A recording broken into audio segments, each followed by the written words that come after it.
मुख्यमंत्री देवेंद्र फडणवीस साहेब, आमचे उपमुख्यमंत्री आदरणीय एकनाथ शिंदेजी आणि आमचे दुसरे उपमुख्यमंत्री आमचे अजित दादा, आम्ही सगळ्या जणांनी सरकार म्हणून आपल्या किनारपट्टीचा विकास कसा झाला पाहिजे, किनारपट्टीवर राहणाऱ्या सर्व मच्छीमार बांधवांच्या आयुष्यामध्ये आर्थिक समृद्धी कशी आली पाहिजे या दृष्टिकोनातून आम्ही पावलं उचलायला ठरवलेली होती। त्यामध्ये आपला ह्या मिरकर वाड्याचा विकास हा आमच्यासाठी अतिशय महत्त्वाचा होता। जेव्हा आम्ही ह्या मिरकर वाड्याकडे जेव्हा निधी आमच्याकडे प्राप्त झाली तेव्हा आमच्या समोर इकडच्या असलेल्या अतिक्रमणाचा मुद्दा आमच्या समोर आला। जेव्हा अतिक्रमणाच्या बाबतीमध्ये आम्ही जेव्हा निर्णय घेतला तेव्हा मला ह्याची जाणीव आहे, असंख्य लोकांना त्याबद्दल गैरसमज निर्माण झाले की बाबा आमच्या पोटावर हे लोक लाथ मारतायत का, विशिष्ट काही एका वर्गालाच हे लोक टार्गेट करतायत का, असे असंख्य विषय त्या नजरेसमोर आले। पण बांधवांनो, आपल्या सगळ्या जणांना मी आवर्जून सांगेन, आमच्यासाठी मिरकर वाड्याचा विकास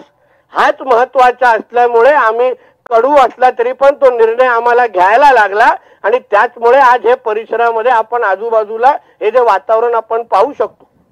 हे सरकार महायुतीचं सरकार हिंदुत्ववादी विचाराचे असल्यामुळे हे आम्ही पहिल्या दिवसापासून आमची भूमिका स्पष्ट आहे। आमच्यासारखे असंख्य कार्यकर्ते, राष्ट्र स्वयंसंघाच्या विचारांवर चालणारे कार्यकर्ते, ज्यांच्यासाठी हिंदुत्व हे राष्ट्रत्व आहे, जो व्यक्ती ह्या देशाला आपला राष्ट्र समजतो, या तिरंग्याला आपला झेंडा समजतो आणि आमच्या बरोबर भारत माता की जय म्हणतो, त्याचा विकास आम्ही नक्की करणार, ही भूमिका आमच्या सरकारची आहे आणि त्या दृष्टिकोनातून चालण्याचं काम आम्ही आतापर्यंत केलेलं आहे। आम्ही भारत माता की जय म्हणणाऱ्या व्यक्तीला खांद्याला खांदा लावून उभा राहतो आणि सर तन से जुदा म्हणणारा कुठला व्यक्ती असेल तर त्याला आम्ही सोडत नाही, हेच आमच्या हिंदुत्ववादी सरकारची भूमिका आहे। आणि म्हणून आम्ही पहिल्या दिवसापासून ठरवलं की ह्या भागाचा विकास आम्हाला करायचा असेल तर आलेली जी प्राप्त निधी आहे जे दुसऱ्या टप्प्याची, त्या निमित्ताने आता तुम्ही जसं आमच्या फाटकजींनी तुम्हाला सांगितलं की तुम्ही बघा, ऑक्शन हॉल पासून कंपाऊंड वॉल पासून प्रशासकीय इमारत अशा प्रत्येक बाबी आपल्याला इथे उपलब्ध राहणार आहेत, जेणेकरून मिरकर वाड्याला खऱ्या अर्थाने जी आपल्याला आर्थिक समृद्धी किंबहुना चालना इथे द्यायची असेल तर ह्या सगळ्याच्या बाबतीमध्ये निधी खर्च करणं अति गरजेचं होतं। उदयजींना सांगेन की ह्या इकडे सक्षमीकरणासाठी पण आपण मोठ्या प्रमाणामध्ये तरतूद करून ठेवलेली आहे। काही इकडचा भाग खचत चाललेला आहे, आपल्या इकडच्या मच्छीमारांना तिथे किती वर्ष ते वापरू शकतील अशा पद्धतीचा प्रश्नचिन्ह निर्माण झालेला होता, कारण का तो अतिशय नाजूक होत चालला होता। म्हणून आज जसा आपण ह्या विकासाचे भूमिपूजन करण्याच्या निमित्ताने जमलो आहे, मी तुम्हाला प्रत्येकाला जे जे ह्या मिरकर वाड्यामध्ये येऊन व्यवसाय करतात किंवा आपला धंदा करतात, मी तुम्हाला सगळ्या जणांना विश्वास देतो की ह्या सरकारच्या माध्यमातून तुमचं भविष्यात घडण्याचं काम निश्चित पद्धतीने होईल, हा विश्वास तुम्हाला प्रत्येकाला मी देतो। या निमित्ताने आवर्जून मी उदयजींचा आम्ही आभार मानेन,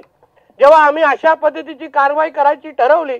त्यांनी भूमिका घेतली, नितेशजी कोणावर अन्याय होऊ देऊ नका,